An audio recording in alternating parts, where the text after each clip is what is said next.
Naki Seromi ordenhando a vaca do Jota, boneca.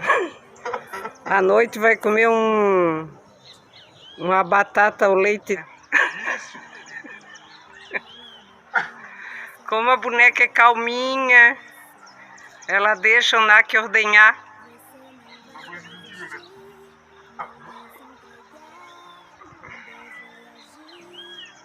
Final da tarde no pasto da vaca. E o seu Naki realizou seu sonho de tirar leite da vaca.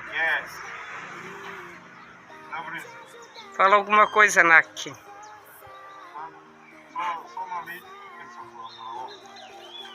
Olha só. O dia virá, a tempestade vai passar, tudo vai ser diferente. Opa! Caraca! Jogou tudo fora? Agora deu, né? Não, enche demais. Olha a vaca, é muito... Olha aqui, ó.